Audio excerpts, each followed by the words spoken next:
Welcome to Crossfire. I'm Stephanie Cutter on the left. I'm Newt Gingrich on the right. Tonight, we're looking at two very different strategies to grow jobs. Texas Governor Rick Perry has an aggressive, nationwide free market strategy. Maryland Governor Martin O'Malley has a home state-centered strategy. Here's what Maryland business owners are seeing right now. We've created more jobs than all other states combined, where you'll find limited government, low taxes, and a fair legal system. That's why Forbes magazine says Texas is home to 7 out of the 10 top cities in America to do business. Maybe it's time to move your business to Texas.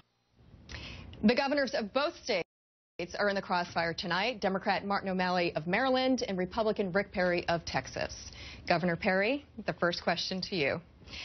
You know, in your ads, you say, think Texas. So I want to think about a couple of statistics from your state.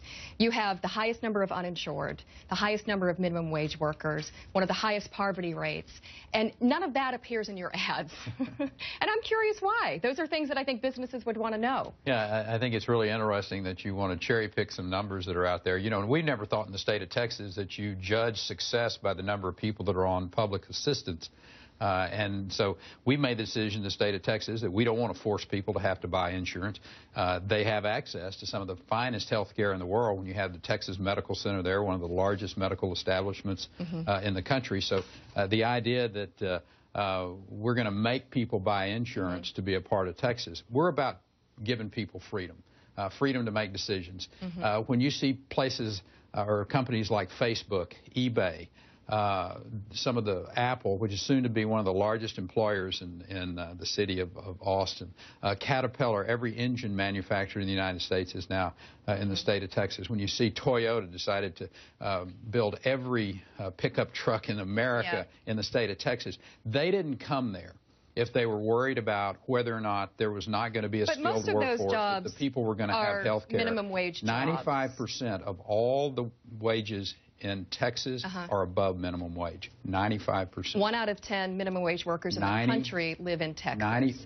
And when you talk about freedom, I also want to talk about opportunity. So for the uninsured, 1 out of 4 Texans are uninsured. Where is their opportunity to be able to afford health insurance if you're not providing them the opportunity to get health insurance? Well, I think the real issue is here, give people the freedom of whether or not they want to have a good job to be able to take care of their family first. If you don't have that first, then their only alternative is some government subsistence program. But those people on minimum wage can't afford health insurance. And the other piece of the argument, if you don't have insurance, you can't afford insurance, the only way you can get health care is to show up at the emergency room, which increases premiums for people like us who have insurance. So what about the freedom of people who are paying their premiums every month? They're paying for the uncompensated care. I want to go back to this issue of minimum wage jobs that you all talk about and you want to focus on.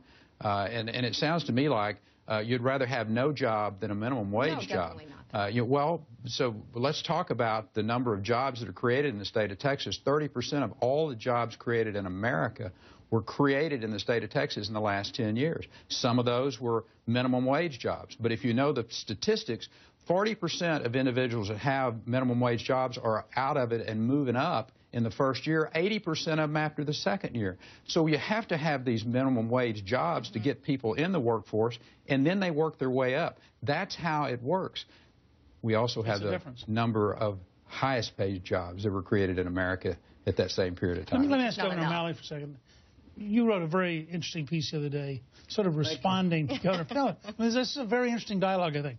But one of the challenges I think that I'd like to have you comment on is one of the things which gives your economy a unique position in the country is that you have places like Montgomery County where you have federal employees who are averaging $95,000 because federal workers in the Washington area are among the highest paid workers in the country.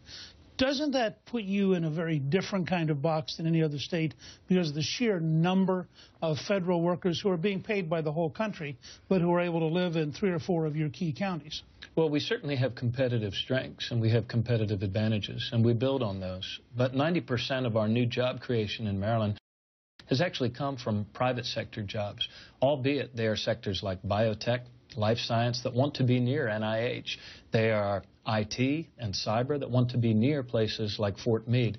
And I'm very proud of those federal employees who do those jobs in science and security, and they are certainly people that are well trained. See, the debate here is really, and I think that the governor has it half right.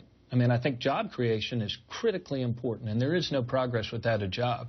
But we have to be about building an economy from the middle out, an economy that creates middle-class opportunities, an economy where we're actually strengthening that talent pipeline, improving our skills of our people, and able to actually create more and higher jobs. One of the key differences between our two states, Newt, is that our state was ranked among the top 3 in upward economic mobility. Texas was ranked among the worst states in terms of downward economic mobility. As an objective fact, in the 5 years you've been governor, Texas has gained 440,000 people. According to the U.S. Census, Maryland has lost 20,000. Now, if we're having all this upward trajectory, why is Texas doing 22 times better in population migration over the last 5 years than Maryland? Actually, you need to check your facts. We've actually added 230,000 people, and we've actually grown by 4%. But that fact is dubiously put out by some blogs. Well, this was the U.S. Census. I mean, and I think the other issue is that the number of people coming to Texas, those are a lot of low-wage workers looking for jobs. Again, and that's where they're finding them, incorrect in Texas. with that. When you look, how do you justify, how do you stand there and say that you got all these low-wage workers that are coming to Texas when Facebook, eBay, all of the technology companies, Apple, you got, again, Caterpillar, Toyota, major manufacturers that are coming into the state of Texas. Martin's state lost 4,700 jobs in July. That's the fact. You lost 4,700 jobs in July. Texas created 18,200. So this idea, I mean, there's some real disconnect here about the story that's going on that we're hearing at this table and what the facts are. Everybody in this country understands that there's something really fascinating going on in the state of Texas, and it's been going on for some time. How in the world would you, I mean, what's the reasoning that you would give if the story that you're painting, Stephanie, is even close to true? Why would Facebook, eBay, those major technology companies move to the state of Texas if it was such a dark and ominous place as you think? I think Governor O'Malley wants to answer. Governor, it's great that you have those companies in Texas. We have great companies, Lockheed Martin, Under Armour, Marriott, and others in Maryland. And they're great companies. But the fact of the matter, well, and you're welcome to try. We are. I know you are. I'm here and I'm making Governor, progress. We have the #1 median income in the country. You have the 25th median income.